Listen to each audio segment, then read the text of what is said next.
Yeah, it feels great to be back.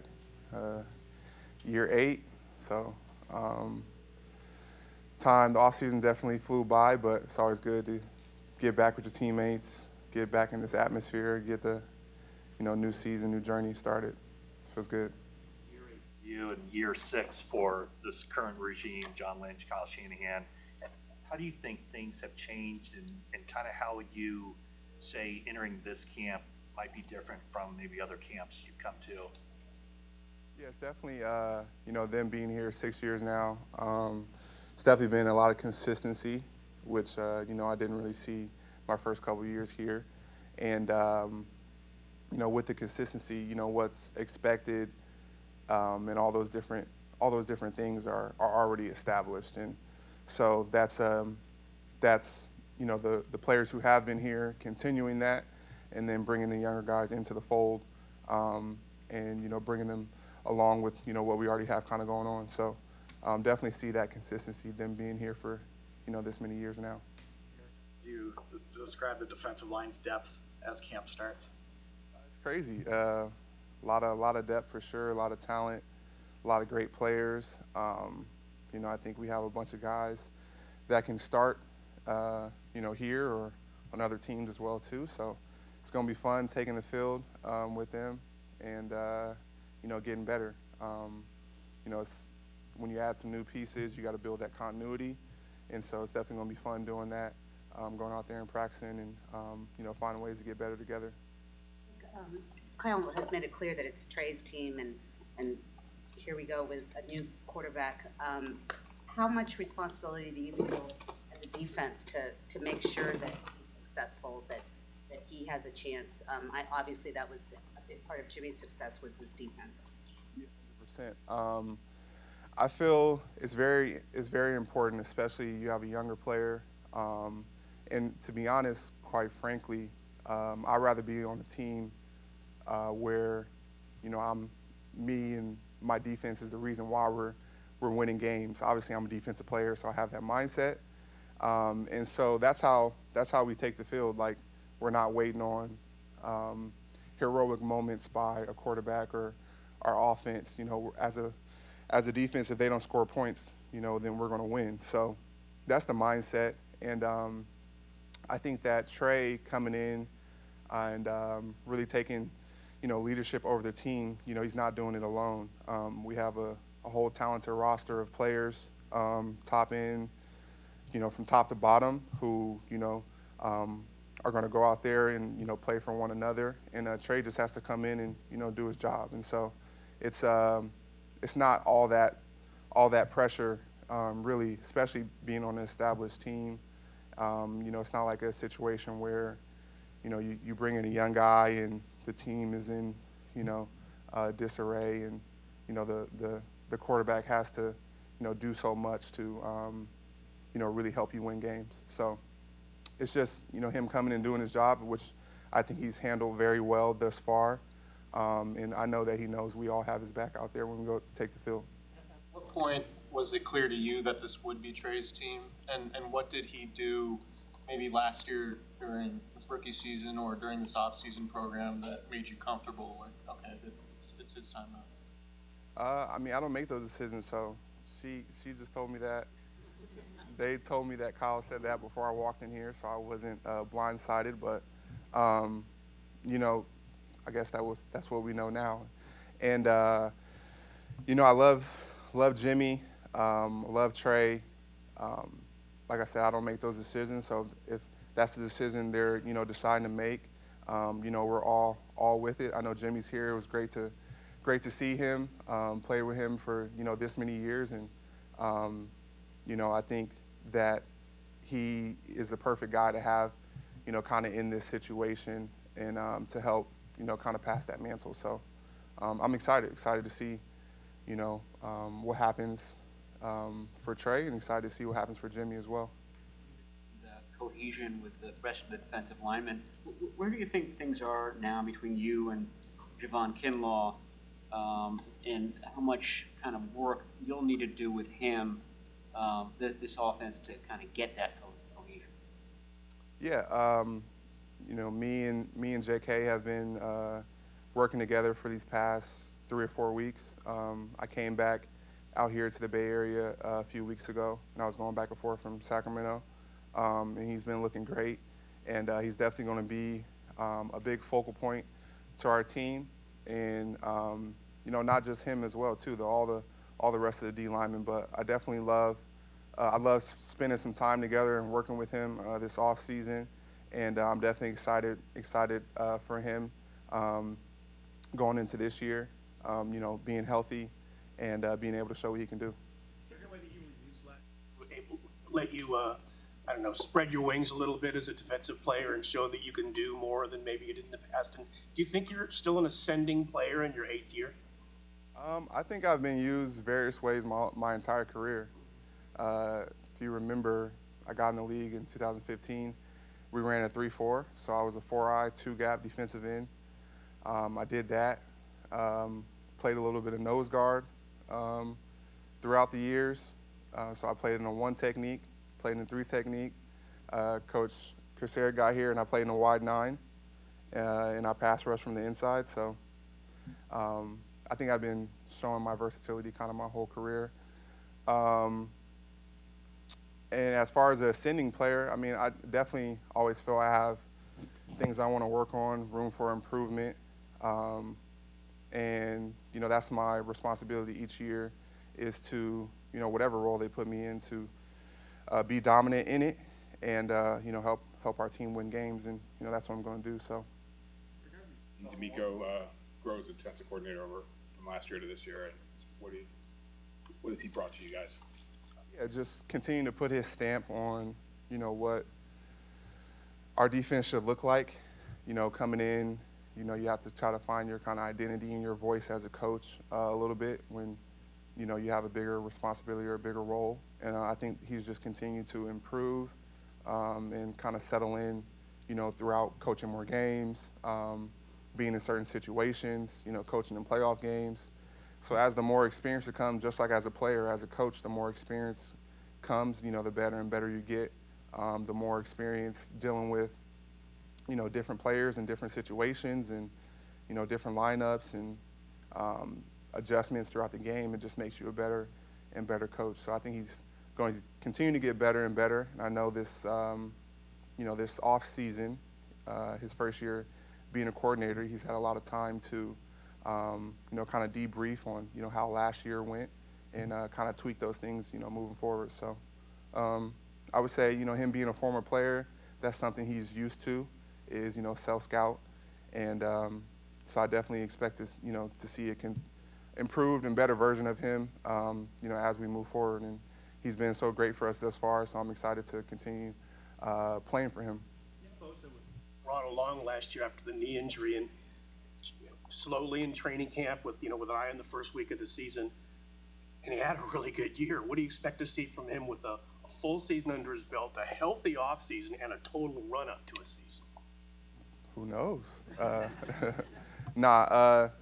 Nick is an amazing player, and last year it had to be a ramp up because he was coming off a major injury, and so with the whole off season to train.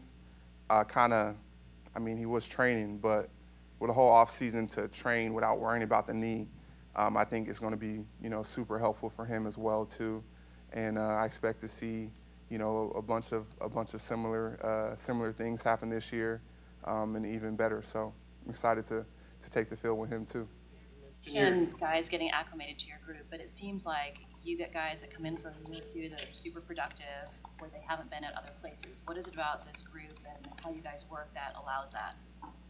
That's a good question. I would say for me personally, at different times, it's your coaches are supposed to put you in a position to be successful, and so I think that's definitely helpful. And then just having a clear mind is definitely helpful. Knowing your role and that being communicated so you can just go out there and do it to the best of your ability is also very helpful. And then also, too, just, being surrounded by, great players and great talent, being able to bounce things off each other and learn, and then, take advantage of your opportunities. And so I think having that clear mind, going into the game, knowing like, all right, for me, it's like when I go into a game, all right, I need to do this, and then just let everything else take care of itself. I need to win my one-on-ones. I need to play physical in the run game, and then that's the only thing I have to worry about. So being here, you have that ability not to worry about too many other things. Simplifying things for you. You talked about your versatility also, but at the end of last year, maybe the second half of last year, you started playing more on the inside. Is it better for you in your mind to have a more simplified role, work more exclusively from the inside? Is that something you might be looking forward to a little bit more this year?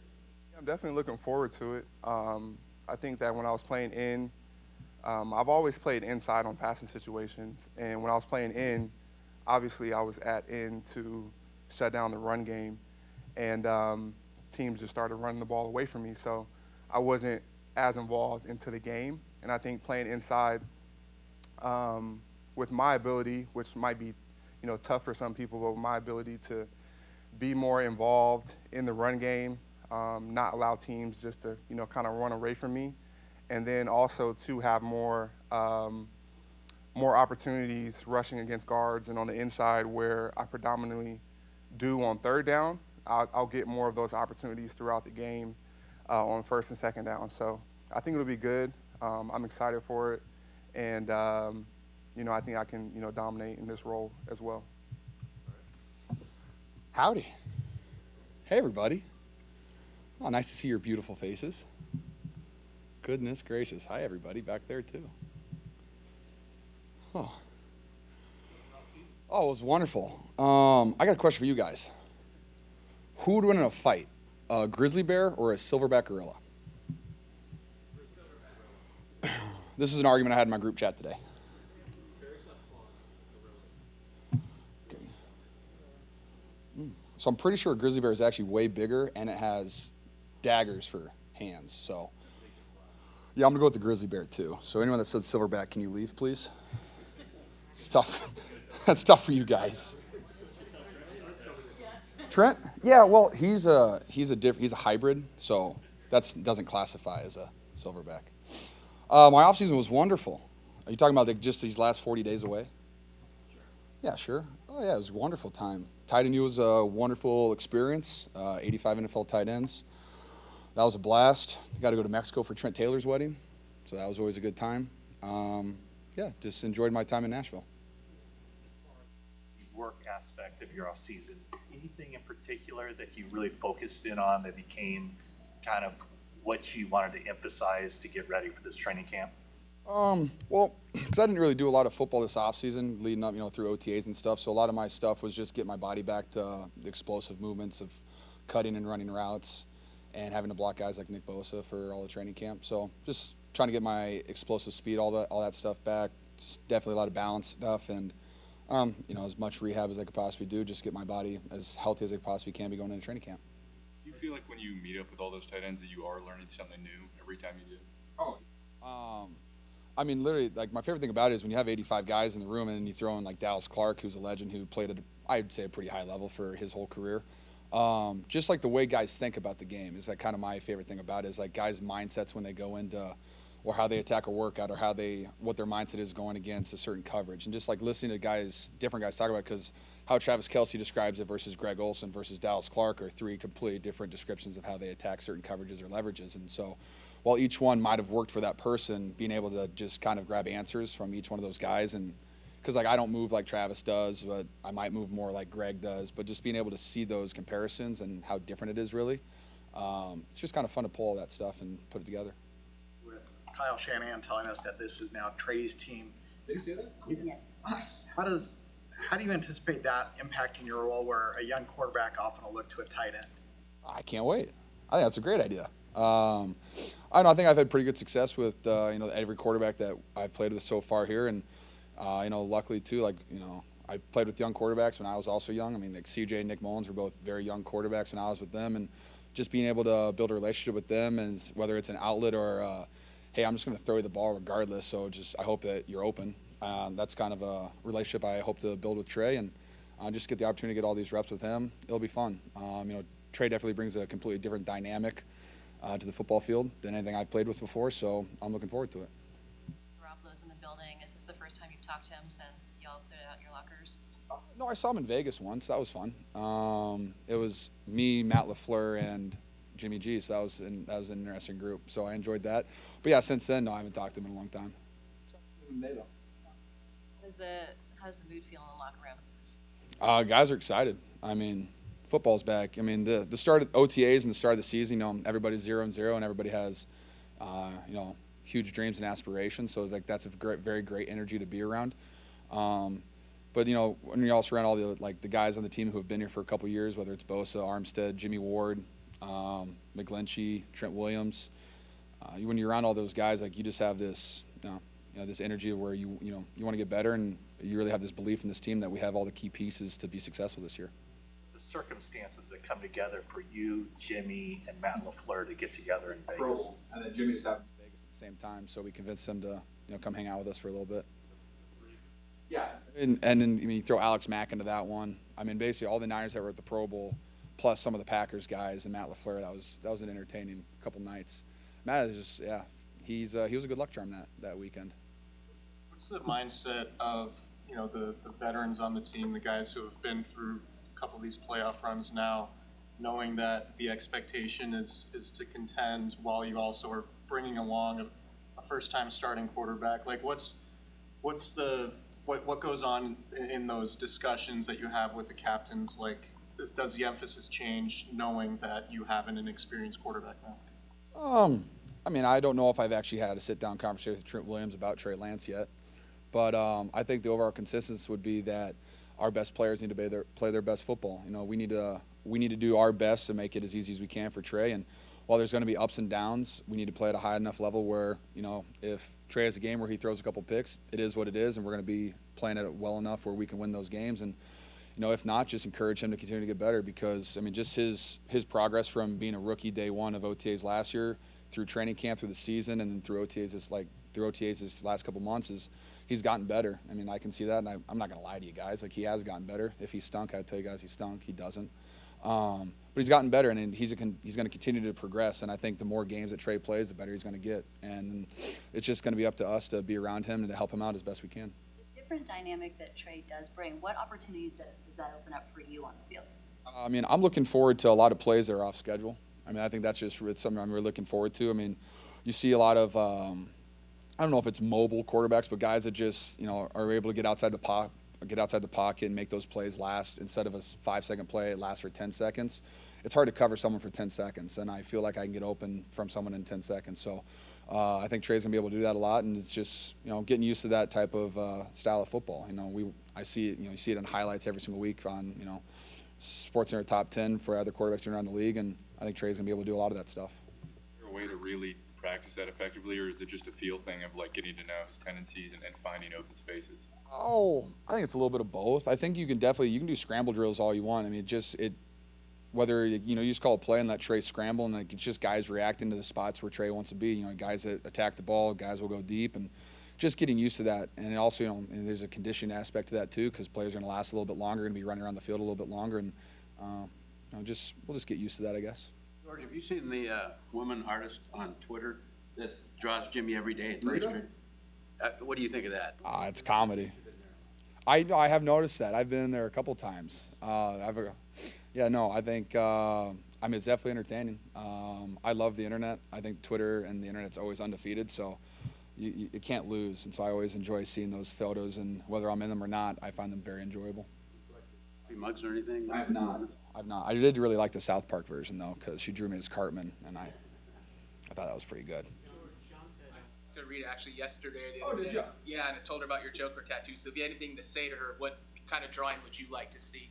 I mean, if she has to keep drawing Jimmy, but I don't know. She's done a pretty good job so far. I like it when she hits all those movie classics. I'm very nostalgic, so anytime she hits something from my childhood. She had a Calvin and Hobbes one the other day, and that was really funny too. George, on top of taking as many reps as you can with Trey, how do you go about continuing to cultivate that relationship with him? It's just kind of being there for him, honestly. Whether he, just talk to him, make sure, keep his head clear, and just continue to encourage him. I mean, it is, football's a kid's game at the end of the day, and there's a lot of confusing aspects to it, and there's a lot of confusing parts of our offense. But Trey's a hell of an athlete. He's got his head on right, and just continue to talk to him every single day and encourage him to throw me the football. With it seems like the running back group just overall is bigger, like featuring bigger guys than what you guys had with maybe Raheem and Tevin.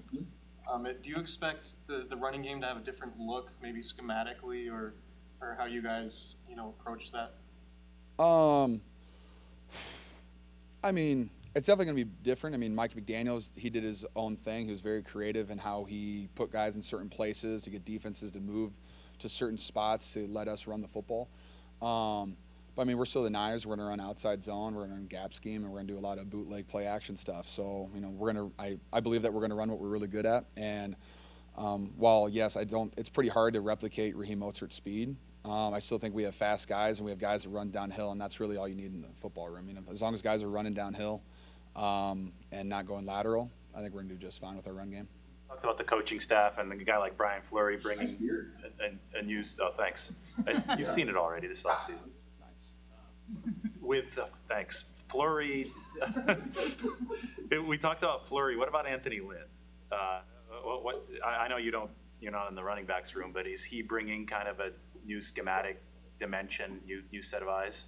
Yeah, I mean, I think so. Anyone that's ever been a head coach before, I think, just kind of sees the game from a different perspective. Because he kind of sees the whole field, like while he is in the running backs room coaching them and Juice. I still feel like he brings a lot of different things to our offense. I mean, whether it's in the pass game, he's talked to me about certain things. Like when I was doing OTAs, I got to stand next to him and just listen to him talk about whether he was talking about a route, whether he was talking about the offensive line. Just listen to him talk about different things is very interesting. And just getting to know him more will be fun. We have a ton of new coaches on the staff that we got to hang out a little bit during OTAs, but there's not really any bullets flying in OTAs. It's going to get hot and heavy here pretty quick, and that's when I like to know what my coaches are made of, and players are made of. So that's what I'm looking forward to. Referenced a little bit ago, getting ready to block Bosa during training camp. Last year there was a ramp up for him because of the knee injury. Now that he's had a whole year under his belt and a year in the off season to train, and he can just go for it from beginning, what do you expect to see from him this year? Oh, wow. I mean, Nick's an incredible football player. His size, strength, speed, his moves, his addiction to being great. He's a hell of a football player. I mean, I don't want to give him aspirations and stuff like that. I know he wants to win football games. He wants to play at a high level, and for us to win games, he's going to have to play at a high level, and which he will do. I mean, every single day, everything that he does, he's very routine oriented. He does everything by the book. He does little, but he's just an incredible football player. So he's going to play at a high level. He's going to have a lot of sacks. He's going to have a lot of forced fumbles. He's going to make a lot of plays, and I'm glad that he's on my team. A couple of veterans in your room, in Troy Fumagalli, Tyler Croft. How do they distinguish themselves? How do they stand out? Well, I mean, as a tight end, I think it's kind of difficult to stand out too much during OTAs because there's no shoulder pads. Like you can see guys run routes and stuff like that. I prefer to run routes with shoulder pads on because I feel like it's a physical football. Football's physical, and I think you have to play it physically. I think both Tyler and Troy they had both really good OTAs. I thought Tyler came in, and I mean he looked good run blocking in shells, a little bit. But I think he's going to do great. I think Troy's he's a big body that can move people. Everyone has their own little pros and cons in the pass game, but I can't wait to see that, and that's what training camp's for. I try not to judge anybody in OTAs because I've seen players that looked like they were Randy Moss in OTAs, and then they were cut by the second week of training camp. So I'm waiting for shoulder pads and preseason games before I judge anybody. George, you went into fans in the offseason, 49ers fans. What was the question, or what did they talk to you about? What did they ask you about? Say that again? When you run into fans in the offseason and they say, what's the team look like, or what is something you get asked the most in the offseason by fans? Oh, same as you guys, Jimmy or Trey. That's all I ever get asked by everybody. It is what it is. It's been like 4 years of that question, I feel like, at this point. But no, other than that, they just always ask either, it's usually how's Trey doing, how's Nick Bosa, and is Trent Williams as big as you think he is? And yes, he is. He's a massive human being. George, the NFL Mexico site on Instagram had the top 10 selling jerseys in Mexico the other day, and two 49ers were on the list, Bosa at number 6 and you at number 2. What do you think about it? I love that. You kidding me? I mean, the fact that I know the 49ers having fans in Mexico is awesome. I mean, you can kind of feel the love everywhere. I mean, every time I've actually been to Mexico, there's plenty of fans down there too. So I always enjoyed that because it's an authentic love, and you can just feel it. And they're just so happy to be a part of the 49ers fandom. So I'm appreciative of them. Not relieved that this season you won't be getting asked Jimmy or Trey. I bet you one of you guys still asks me. I put money on it. I don't know. You never know. You guys are crazy out there. But I mean, it is what it is. I'll happily answer any questions that you guys have for me, no matter what. All right, guys. Thank you. Let's get rolling. Good, how are you? I'm sure you just heard Kyle came in and said that Jimmy knows that Trey's the starter, Trey knows, and that the team knows. Just what are your thoughts on seeing where this roster is, veteran roster, ready to win now, turn it over to a second-year quarterback? I'm excited about it. I think we all see the potential, and I think with the people that we have surrounded Trey with and his work ethic and what we saw through OTAs, we feel like he can reach that potential. So it's not really like it's nice that Kyle came out and finally said it publicly, but I felt like we all kind of felt that and saw that in OTAs and whatnot. So it's not too much of a shocker or a new thing, but definitely excited for Trey and excited for us. Said that he was most excited about the off schedule capability that Trey will bring. What are you most excited about working in an offense with Trey's skill set? Yeah, I agree with George on that big time. I think that's where Trey can really be dynamic, is when the play does break down, he has the athleticism to really make the defense pay for it. But I'm excited about his big play ability. Again, in practice, plays are scripted, so it's not always indicative of exactly what you're going to do in the game. It's predetermined what your reads are and that kind of thing. But just felt like Trey was hitting a lot of deep shots in OTAs, and I'm excited to see that carry over. You feel the running game schematically might benefit from a fresh set of eyes in Anthony Lynn, and how might that happen?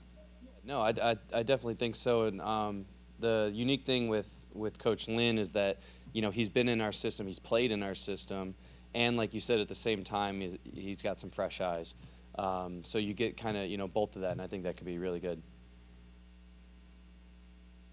How do you think the change of quarterback might affect you as far as the number of touches you get? Hopefully it goes up. I have no idea. That's a great question. We'll see. I don't. If I had to guess, I don't think it's going to change too much.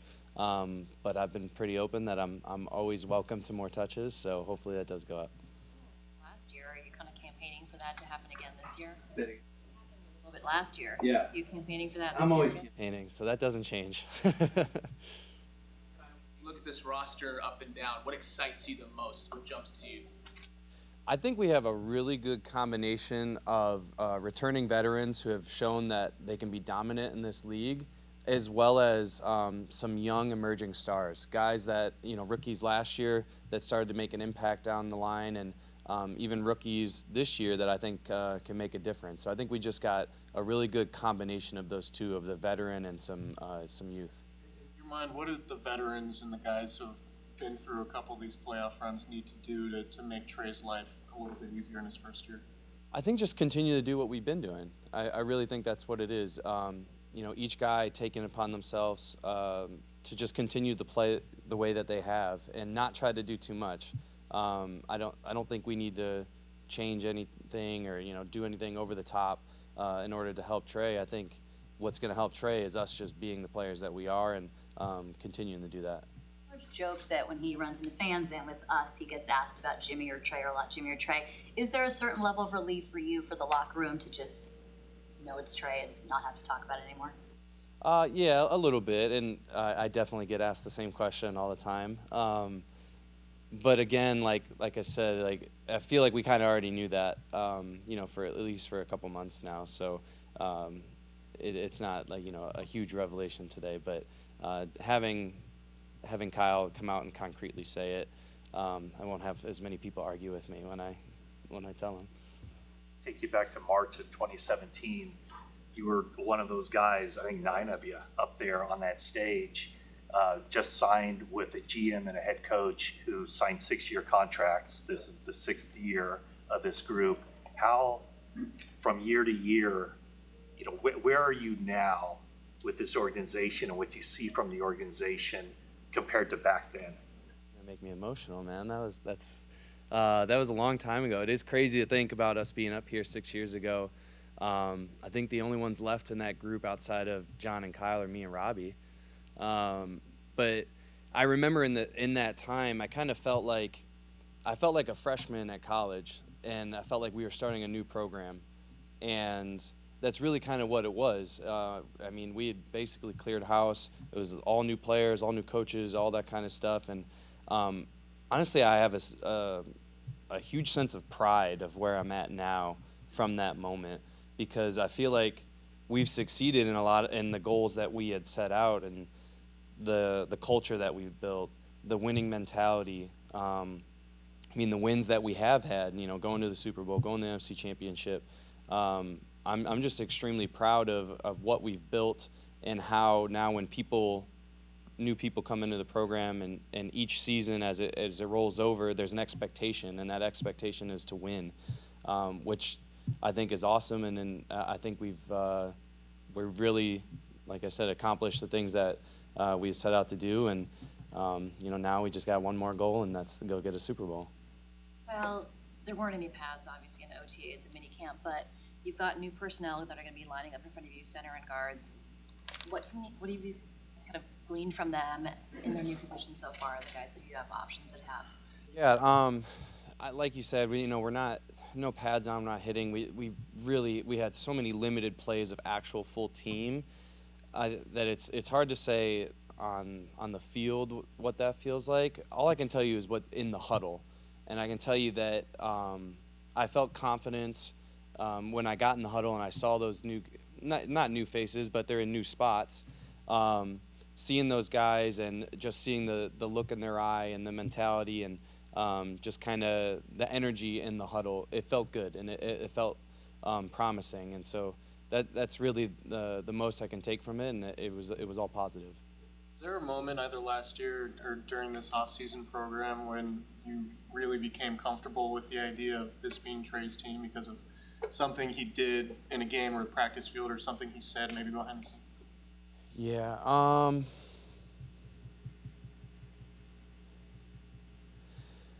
Honestly, I remember a moment. It was during last season. What game was it was it Atlanta or Houston that he started against? Against Houston. He scored his first touchdown, and I remember we were all celebrating, or he had either thrown it or ran it in. I think he had thrown it. And we're all celebrating in the end zone, and I remember Trey kind of talking to himself, like kind of talking to us, and he said something about, like, I just needed to get that first one off my back. Now I'm good. I'm ready to roll. And you could feel it too, because, you know, I mean, you can feel the nerves when someone's going out there for, you know, one of their first starts in the NFL and that kind of stuff, and being a quarterback. I understand there's a lot on your plate. But it was in that moment that you could feel the weight come off of his shoulders, and that gave me an extreme amount of confidence that he was ready then, and that's just going to carry into this season. And once it was his time to be the number one, that he was going to be ready for it. So I guess I'd point to that moment. Thank you, guys. Thank you.